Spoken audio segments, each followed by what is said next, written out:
Coming up, a look at an organization working to improve the lives of impoverished people in our region, now in its third year. Plus, how health leaders in Madison County are helping folks fight COVID and a number of other health problems. And a small taste of spring headed our way for the end of the week. I'll have the latest coming up as First at 4 continues.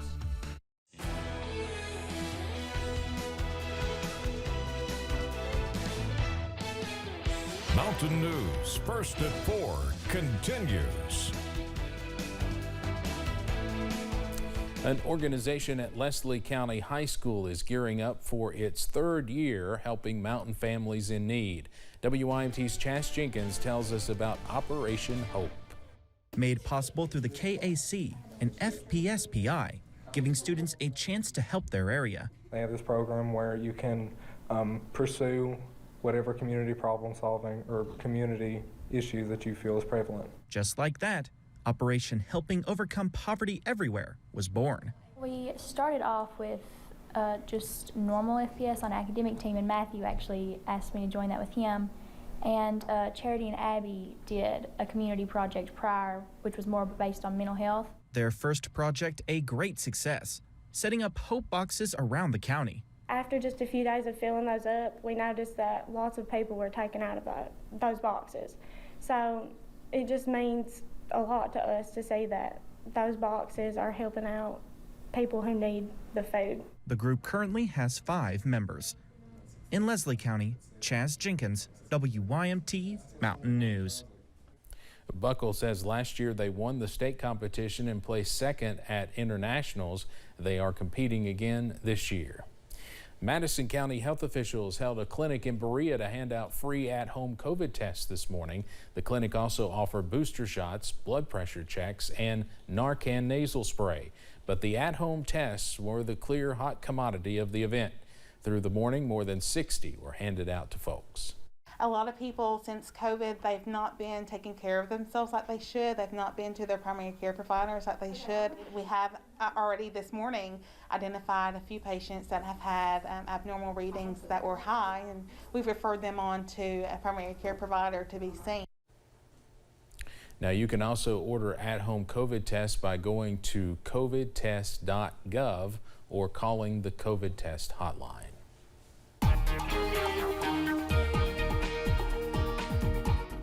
Another quiet afternoon around the mountains, set to turn into another quiet evening.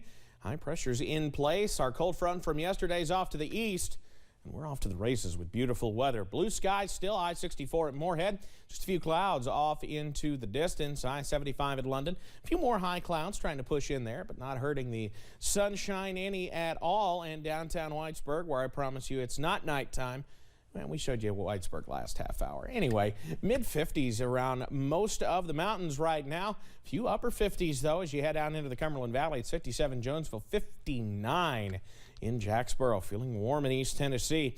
You can see those high clouds pushing into far southeast Kentucky, southwest Virginia. Those will be moving out as we head into the nighttime hours.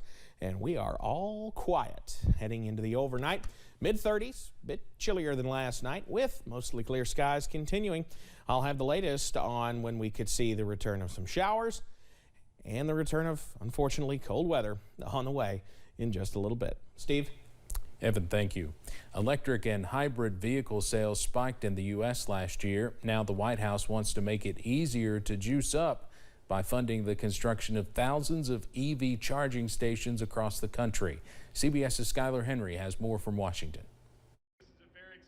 Flanked by electric vehicles, members of the Biden administration announced a $5 billion plan to create a nationwide network of EV charging stations over the next 5 years. These new EV chargers will use American parts. They'll be installed up and down highway corridors across the country by IBEW workers, and the benefits will ripple out thousands of miles away. The funding comes from the bipartisan physical infrastructure law, and it'll go to states and territories to cover 80% of the costs. First, the states must submit plans for federal approval. We're not going to dictate to the states how to do this, but we do need to make sure that there are basic standards met. The Biden administration is looking to build 500,000 stations like this one, prioritizing locations near interstate highways, rural areas, and underserved communities. People are considering and buying more electric cars than they used to. Data compiled by Reuters shows U.S. electric vehicle sales jumped nearly 85% last year, led by industry giant Tesla, while hybrid vehicle sales increased more than 75%. Auto Trader executive editor Brian Moody says despite the uptick, gas-powered vehicles still dominate new car sales in the U.S. If it's electrics only, they're still well below 5%. So if you compare an electric car to a similar gasoline-powered car, you're going to pay about 20% more. As part of his commitment to fighting climate change, President Biden wants half of vehicles sold in the U.S. to be electric, fuel cell, or plug-in hybrid by the year 2030. Skyler Henry, CBS News, Washington. Part of the president's Build Back Better legislation also called for lifting the cap on tax credits for electric vehicle purchases, but that bill remains stalled in the U.S. Senate. Well, the Senate passed one of the largest workplace reforms in decades on Thursday. The Ending Forced Arbitration of Sexual Assault and Sexual Harassment Act does exactly what it says. It forbids employers from forcing workers with sexual misconduct claims into arbitration. Instead, the measure permits them to file lawsuits. Right now, about 60 million workers are bound by contractual clauses that prevent them from suing for such claims.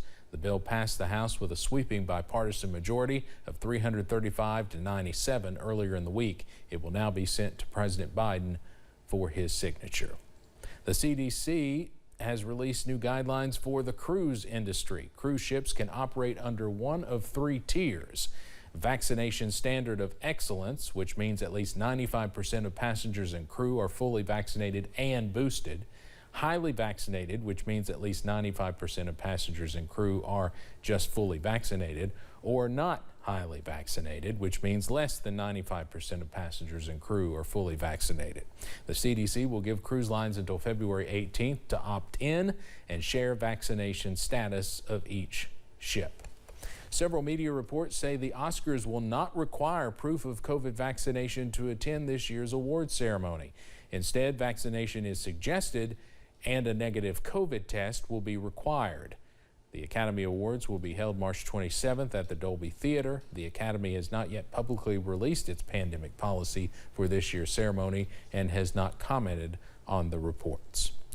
Green Day's frontman Billie Joe Armstrong can once again cruise down the Boulevard of Broken Dreams. The rocker's 1962 Chevrolet has been returned after it was stolen last week in Costa Mesa, California. Police say between late Friday and early Saturday, thieves stole $48,000 worth of goods from a local business, including 2 electric guitars, an amp, and Armstrong's car. The vehicle was found abandoned Tuesday in the city of Orange. Armstrong says the car was not damaged. Police are still searching for the missing guitars and amp. Rapper Snoop Dogg has acquired iconic hip-hop label Death Row Records. Founded by Dr. Dre, Suge Knight, the DOC, and Dick Griffey, Death Row launched Snoop's career with his debut album Doggy Style in the 1990s. Influential artists like Tupac Shakur have also recorded under Death Row's banner. Snoop will be joining his mentor Dr. Dre Sunday at the Super Bowl for a halftime show that also includes Eminem, Mary J. Blige, and Kendrick Lamar.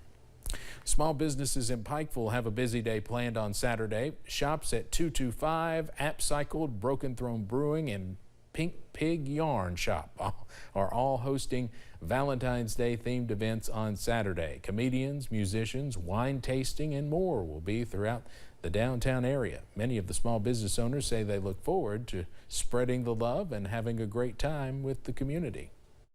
Faith Life Market, the shops at 225, Yumi and Pottery, CC Bell. I could go on and on. There's tons of discounts, giveaways, events going on downtown this weekend.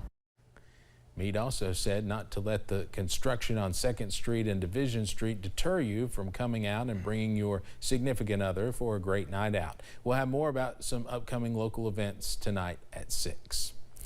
Coming up here on First at 4, inflation is rising at the highest rate in 40 years. We'll take a look at how long these price hikes could continue. And some warm air pushing into the mountains for the end of the work week. I'll have the latest on how long it looks to stick around. Not long on the way. WYMT News app.